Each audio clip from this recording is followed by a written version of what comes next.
Last week in Michigan politics, the slowest start to a legislative session in Lansing in decades. What leaders on either side of the aisle are saying about it.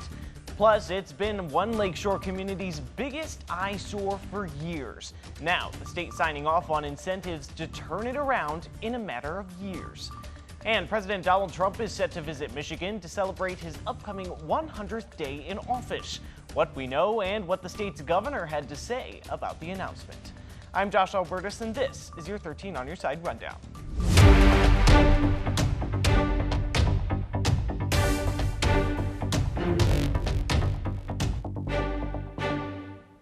We begin with Governor Gretchen Whitmer making two stops in Grand Rapids this past week. In the first stop, she laid out a plan she's calling the road ahead. During her speech to the Grand Rapids Chamber of Commerce, she shared plans to work across the aisle, she says, to fix the roads, create more affordable housing, and spark innovation to grow the West Michigan economy. She says Michigan is a bellwether for what's going on in the economy, and it is an exciting time to be in Grand Rapids with the growth in the area. This really is the place to be, and people agree, and they're voting with their feet. West Michigan's seen remarkable growth over the last decade, with counties here leading population growth. Grand Rapids has been a real standout. Whitmer says another important factor in the growth across West Michigan is the ability to keep young college grads in the area. And in her second visit to the city, Governor Whitmer highlighted the need for affordable housing in the region. We even spoke with a local leader who said their accounting for the homelessness rate in Kent County went up 14% in the past year.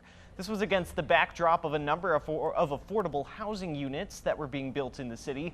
Hope Village, as it's called, is set to include 16 homes. These homes in particular, Whitmer said, were supported through a $60 million program from the state, but it is a partnership with Mel Trotter Ministries.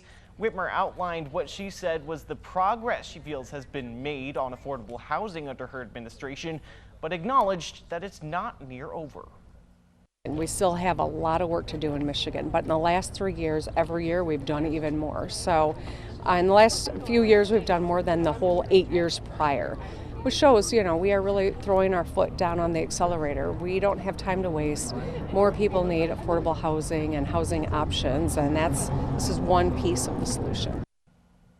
And President Donald Trump's team announced a visit to Michigan on Tuesday of next week. When we asked her at the housing event, Governor Whitmer said the president had not been in contact with her office up to that point about his visit to our state. On Tuesday, he will celebrate 100 days back in office with a rally in Macomb County. This will be his first visit to the state since his return to the White House. Macomb is also home to Selfridge Air National Guard Base, which the two discussed when the governor visited the White House earlier this month.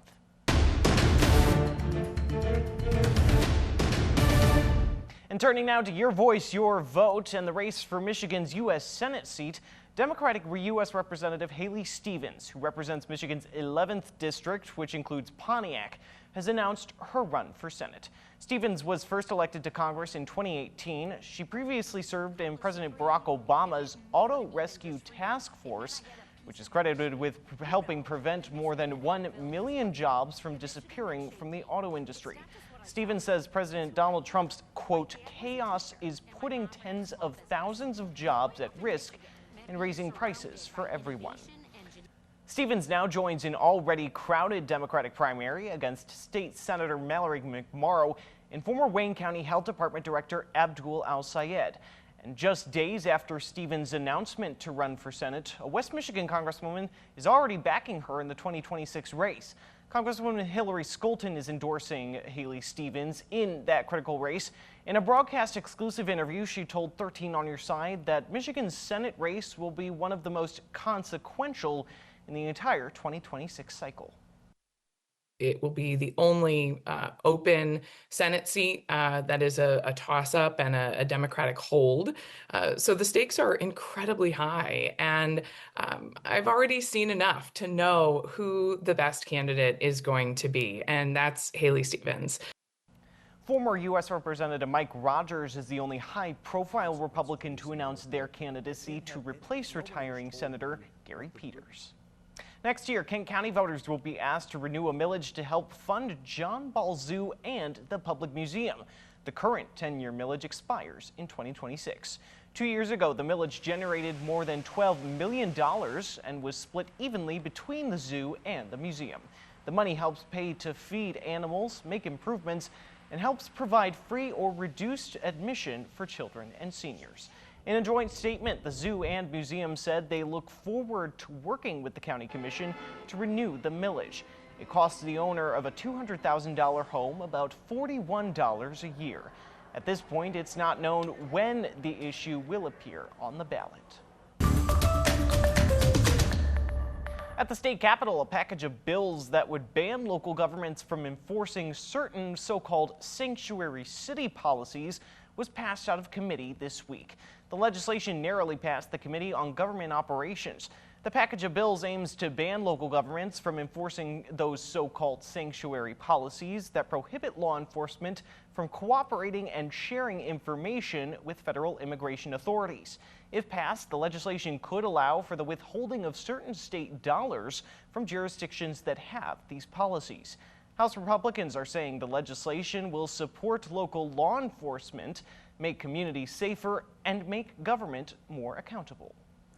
We cannot afford to ignore the consequences of dangerous sanctuary policies we've seen across Michigan, from murders to assaults to child exploitation, resulting from sanctuary policies that prevent law enforcement from doing their jobs.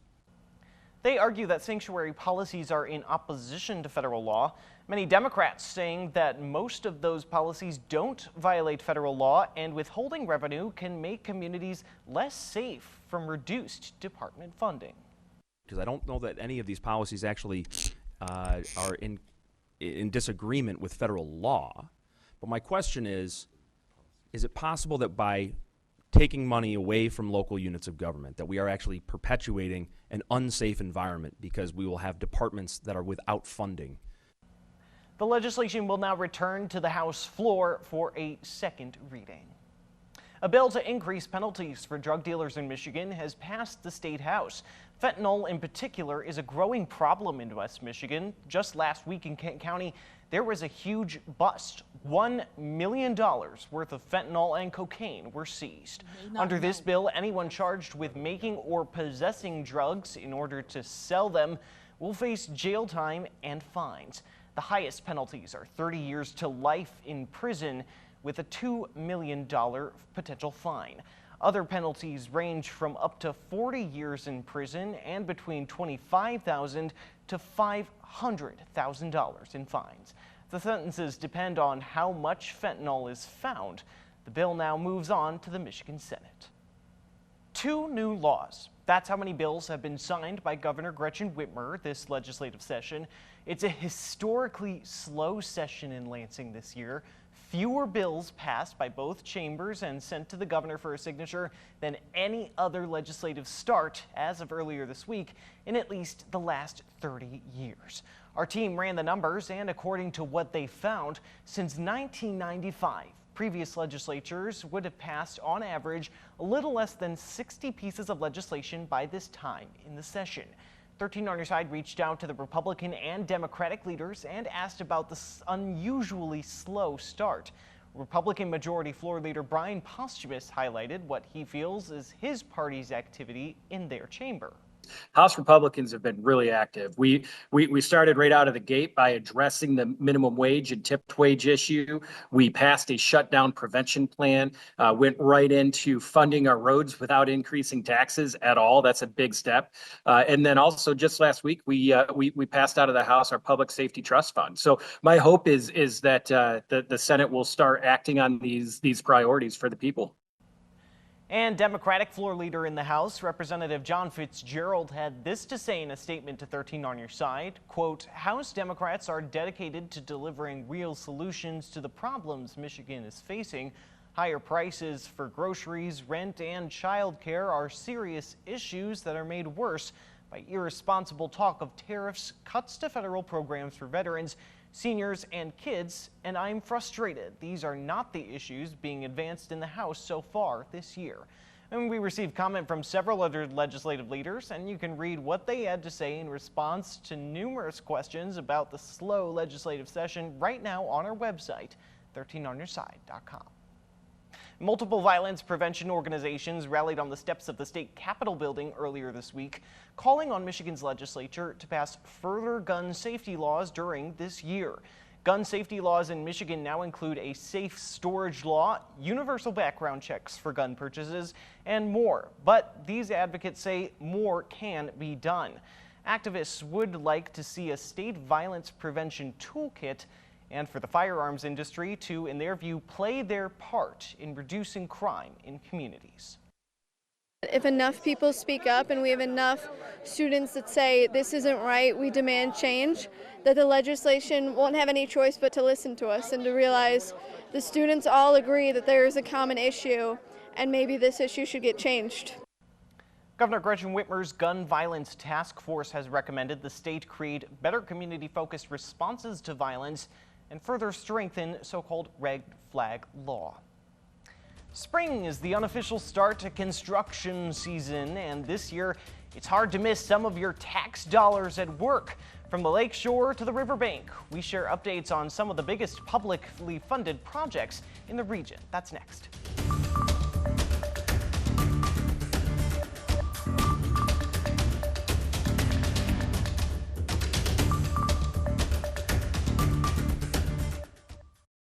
Looking around the Grand Rapids area this spring, you'll see your tax dollars at work with some major development projects now underway. Just this week, 2 major groundbreakings in the city, including the city's newest park on Cesar Chavez Avenue Southwest. The $2.3 million Plaza Roosevelt Park is part of a redevelopment project that is funded through state grant and park capital funds. City officials are also gathered at the future site of the Amway Soccer Stadium to break ground this week. The $175 million project is the result of public and private funding and is expected to be an economic boon for the city and the region. And the Acrisure Amphitheater has also reached a major milestone in its construction with the addition of its 3.3 million pound steel canopy. That project is expected to be completed in spring of next year.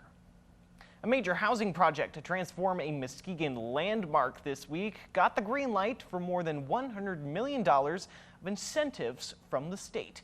We talked to project developers about what the state's move means.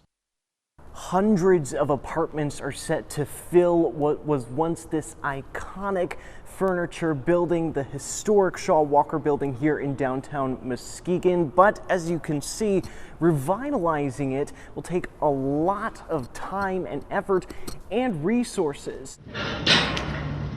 These conveyor belts tell stories. We're looking at a building that was started by 2 guys with a good idea back in 1899, and it became the biggest furniture factory in the world. Muskegon's historic Shaw Walker building was once a pinnacle of local industry and pride. Now it is set in disrepair for decades. It's been an eyesore, and it's been blight, and it's visible from the main entry and exit areas of this town and almost all of downtown. Over the last few years of planning, project leaders have hoped to continue the legacy. There's 69 condos, there's 432 apartments, and there's going to be 37 townhomes, and then 8 retail outlets. The Shaw, as it'll be called, includes affordable housing and units for working class earners. But in order to do it, project leaders had asked for financial help from the state, what's known as a transformational brownfield plan. Vice Mayor St. Clair? Yes. Mayor Johnson? Yes. Motion passes. After the city council approved an ask for roughly $160 million in incentives earlier this year, the state's Economic Development Corporation approved it on Tuesday. It's a move the project developer described as a key component in moving this project forward. We couldn't have done it without that incentive. So we're anxious to start. The approval this morning was perfectly timed so we can really kick off and put all our orders in for our windows, put our order in for our roof, and get the supplies ordered. Where demolition work had begun back in August, people could now expect to see the changes for themselves soon. We're going to start moving people in at the end of 26, and then we'll finish the project within 3 years in the buildings that we're standing in. There's 7 of them, and then we have the whole project planned to be complete within 4 years. Josh Alburtus, 13 on your side. A paper mill plant closed years ago in Kalamazoo County has become the site of ongoing problems, including multiple fires. 13 on your side's Alexis Dumergine spoke with city officials who want the site gone.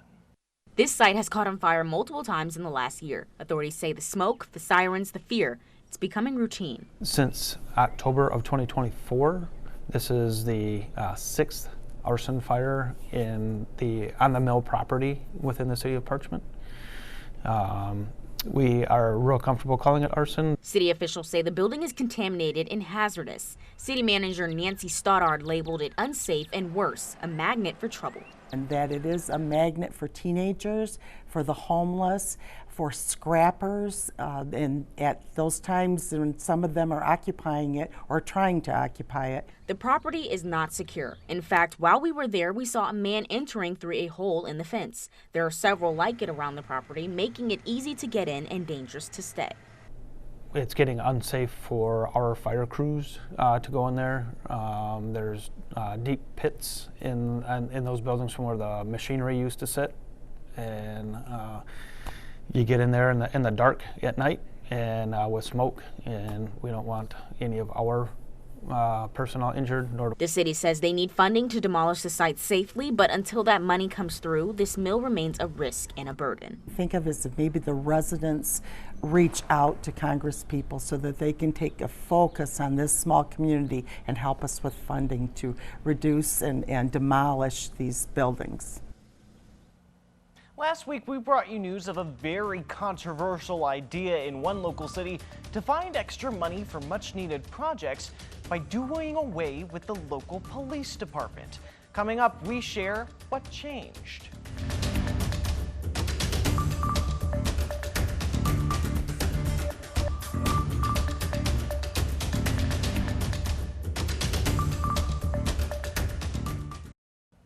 As of earlier this week, a new ordinance is in effect in Saugatuck Township to protect homes and Lakeshore Drive from coastal erosion.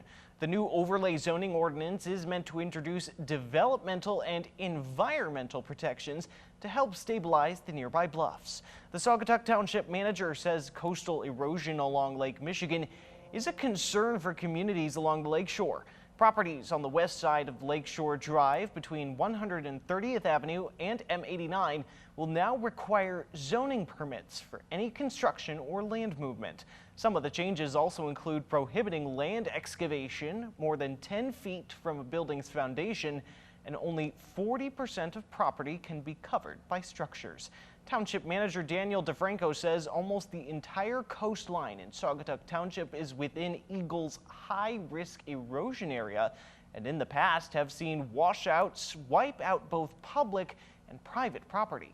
People, and so we have a real concern that coastal erosion eventually is going to take Lakeshore Drive, and we need to be able to, on the one hand, attempt to slow down that process so that we have a plan in place. And we're also pursuing other possible solutions to ensure that in the event of an emergency, people will have access to their homes and emergency services will have access to residents. Some of the environmental protections include limiting tree cutting, prohibiting underground irrigation, along with encouraging people to grow dune grass, which has deeper roots and can absorb more groundwater to slow erosion. DeFranco says he hopes the changes being made in Saugatuck Township can help other communities plan and navigate their own responses to coastal erosion. The city of Allegan is keeping its police department. This week, city leaders announced they are no longer considering a budget plan to replace their police and contract instead with the Allegan County Sheriff's Office. Allegan is facing budget challenges and needs to raise $11 million over the next decade to repair roads and replace lead water lines, as well as other infrastructure projects. There were 3 community listening sessions in one day this week, with overwhelming support for the department. The city will continue to explore other options, we're told, including a potential millage. This week, FEMA and other emergency management departments were expected to begin assessing the damage 11 northern Michigan counties faced after an ice storm in March. The storm brought more than an inch of ice to some areas, downing power lines and trees, blocking roads, and cutting power for days. The assessment will evaluate if the state should request federal aid to assist in recovery efforts for homeowners, small businesses, and nonprofits. It's expected to continue until May 2nd. The Palisades nuclear power plant in southwest Michigan is closer to reopening after recently receiving tens of millions of dollars in loans from the federal government. Last week, the Palisades Restart Panel held its fourth in-person meeting since the process to restart began.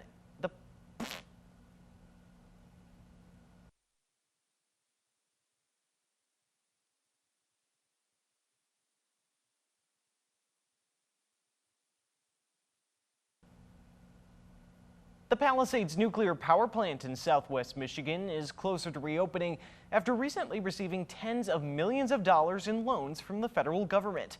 Last week, the Palisades Restart Panel held its fourth in-person meeting since the process to restart the plant began. The plant stopped operating in May of 2022 and would be the first nuclear power plant in the United States scheduled to restart its reactor after its fuel had been removed. Palisades was sold to the company Holtec in June of 2022. The U.S. Department of Energy Secretary said Tuesday the third loan disbursement was released, meaning Holtec gets more than $46 million more out of the up to $1.52 billion loan guarantee. To actually restart, Holtec has to do three things: get approval to change the licensing of the plant, get plant parts to a place where they're safe to use, and make any repairs needed to meet licensing standards. People at the meeting shared their thoughts about the process as it progresses. Most of us with our gray hair understand that we do not allow or have in our home a crib for our grandchildren, because that crib would be irresponsible of us to use. This is an undue safety risk to even consider reopening it again. The restart of Palisades represents more than the return of energy production. For many, it's the return of opportunity. It brings high skill, high wage jobs that give our graduates a reason to stay, grow, and thrive in Van Buren County. The program is expected to support more than 1,000 jobs during the facility's regularly scheduled refueling and maintenance periods that would happen every year and a half. This is on top of the 600 expected year-round jobs. 50 years ago, the U.S. evacuated South Vietnam at the end of the Vietnam War. Now, the Gerald R. Ford Presidential Museum in Grand Rapids is marking that milestone. We spoke with both the museum about their newest exhibit, as well as one of their guest speakers who said, though perhaps not particularly politically popular, action taken by the president helped his family survive. And ever since, he sought to give back. First place I lived in the United States was inside a Marine Corps tent. A half-century ago, France Huang and his family left behind the nation they knew. I was 18 months old at the time. My father was a South Vietnamese Army officer. My mother worked for the U.S. Naval Attaché. In April of 1975, Huang and his family were evacuated as the South Vietnamese capital of Saigon fell to the communist north. The conflict captured in a way never seen before. The Vietnam War was called the Living Room War because it was the first war to really, truly be captured on camera. 50 years later, the Museum of President Gerald Ford creating this exhibit. Just an unprecedented number of photographs and videos were coming back to the American people. Just as that photography resonated with the U.S., pictures taken by Ford's White House photographer, the museum's curator told us, resonated with its president. But Ford really talks about how seeing those photographs from Kennerly had the same effect on Ford that all of the photographs of the war had on the American public, was that it really humanizes the war and emphasizes the human cost of this conflict. While peace accords were signed in 1973, those accords did not last. It was the task of Ford, who assumed office a year later, to return the remaining American personnel and refugees who had helped the South, people like Huang and his family. President Ford made some incredibly profound decisions that impacted hundreds of thousands of lives. It was the rescue of his family, he said, that inspired what came next. I felt I had an obligation to those men and women who served and sacrificed in Vietnam, and I wanted to serve them by serving the same military that saved me. Serving later both in the White House and in the U.S. military, even helping Afghan allies escape the 2021 fall of Kabul, a time he described as eerily reminiscent. But the living room war, the war that America lost, eclipsed what Huang believes is another piece of the story. The things that were positive that happened at the end of the war were kind of lost to time. The good, like the military and decisions that rescued his family, and the generosity of the country that took him in. Lessons he feels remain today. Wherever you are, whatever you do, whether you're the President of the United States or whether you're an individual in a small town in Michigan, you can make a difference with the choices you make. Josh Alburtus, 13 on your side. And that's the rundown for your week in Michigan politics. Be sure to keep up with all the top political stories of the day, both on air and online at 13onyourside.com. And a quick programming note before we go. Over the next week, our team will be on assignment covering the trial of Christopher Schur, accused of murder in the death of Patrick Loyola 3 years ago during a traffic stop, in a case that put Grand Rapids and law enforcement in the national spotlight. Given the trial, we will not be producing the rundown for the week of April 27th, and we expect to be back the week after. We'll see you then.